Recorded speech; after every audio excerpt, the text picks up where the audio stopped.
Hi guys, it's me Paco, and you're watching Battle with Books. Hey guys, today we're going to be doing my June TBR. It is already June, and that is freaking wild to me that we are already at the halfway point of the year. Let's just hopefully this next couple years go by really, really fast. Faster than ever. But it is time for the TBR for June. It is time to be gayer than ever, especially now. We need to be gayer and louder than ever. But, so I have a TBR for you.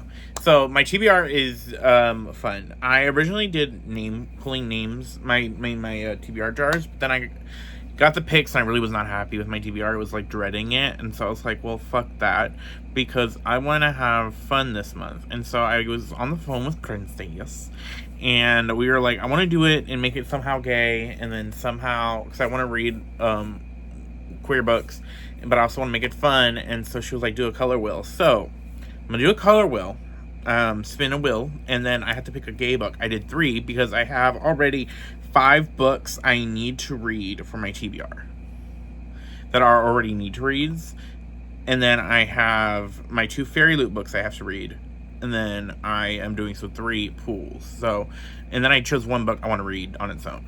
So let's get started with the first roll, shall we?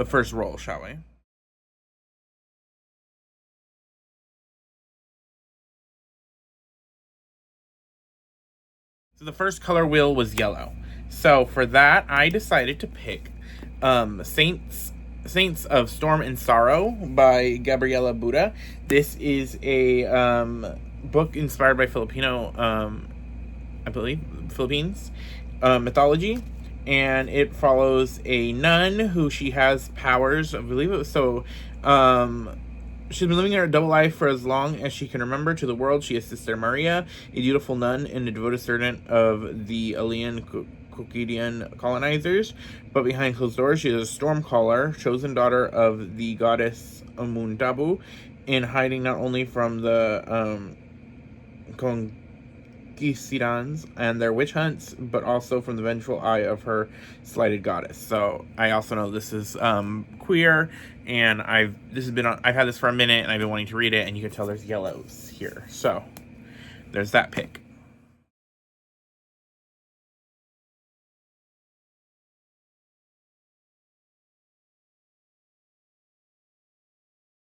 So our next color was red, and for that I chose The Coven Tendency by Zoe Hana Mikuda. This is about witches. I believe that, we could just read the dust flap. So, just like her mother and her mother's mother, 18-year-old Vanity Adams is destined to lead a lavish life under the patronship of the museum and someday take her place as the premier necromancer spectacle in the centerpiece of the weekly sorority of the city elite.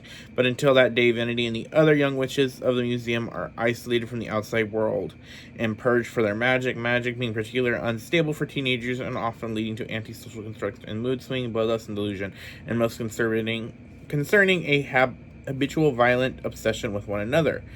So I'm excited to read this. This author also has some other books, and they did the Gear Breakers duology and Off With Their Heads. I believe this is a queer book. I could be wrong, but this fits red.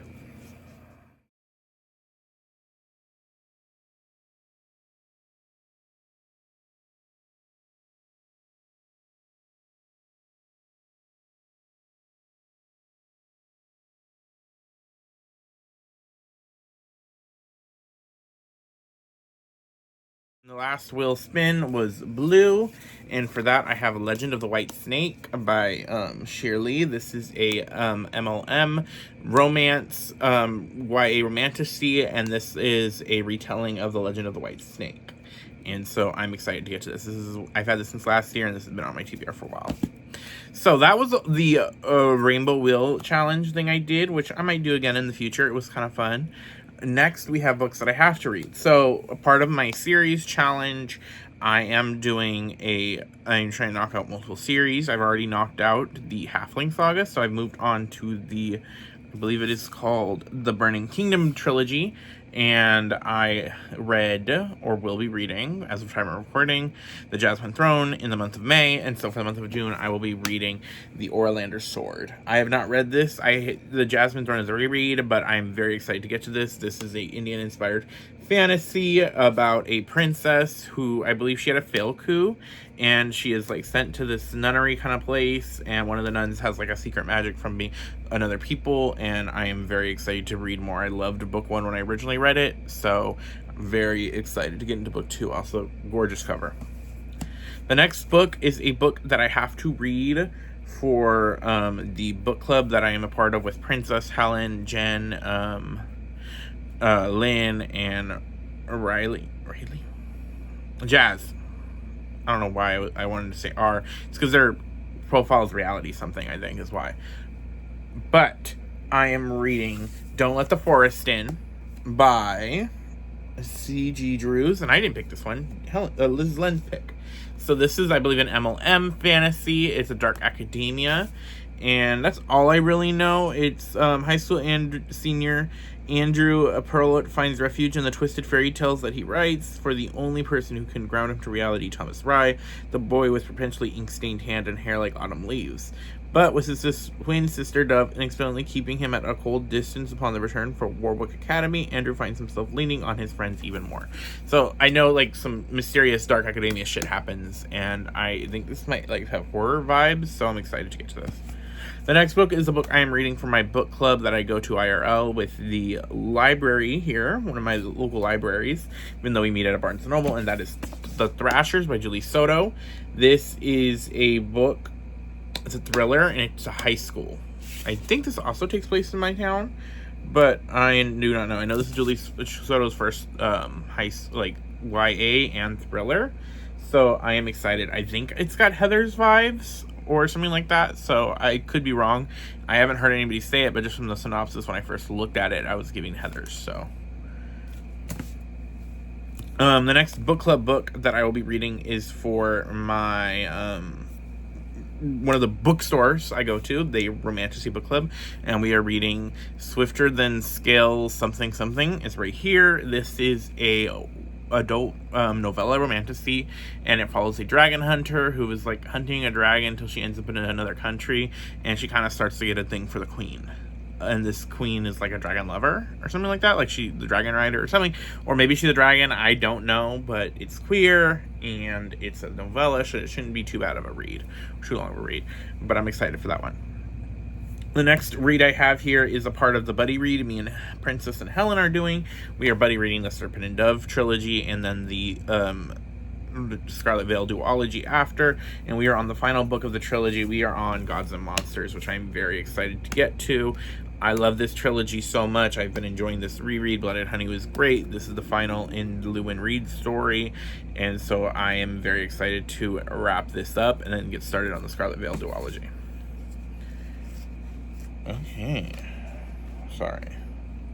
Last book that is not my Fairy Loot books. This is the book I picked that is not queer, but I was not a part of the Rainbow Challenge or a have to read, and that is The Night and the Moth by Rachel Gillig. I love Rachel Gillig. I love One Dark Window. I love Two Twisted Crowns.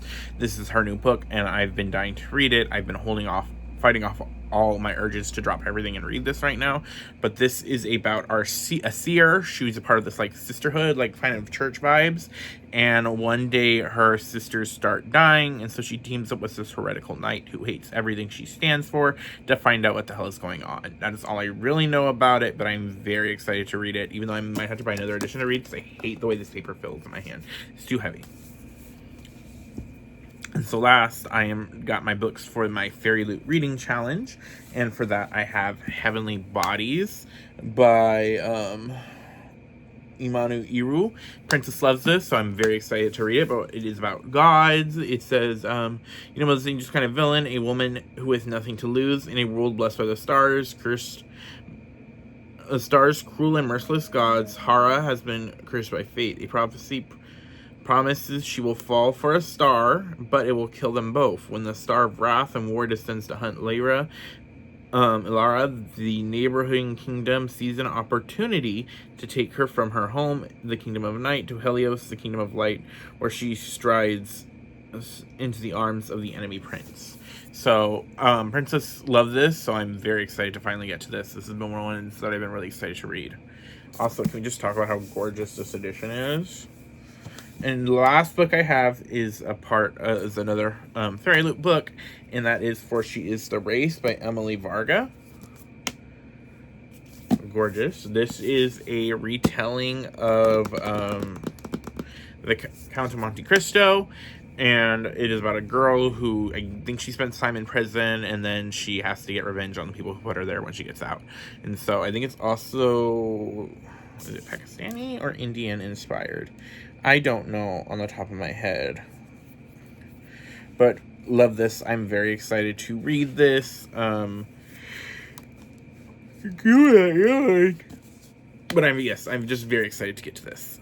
But that is what I will be reading in June. What are you guys reading? Or what are you doing to be extra gay? I want to do, like, watch gay movies that have come out in the last couple of months that I haven't watched. So that'd be fun. But yeah, we'll see you guys next time. Bye.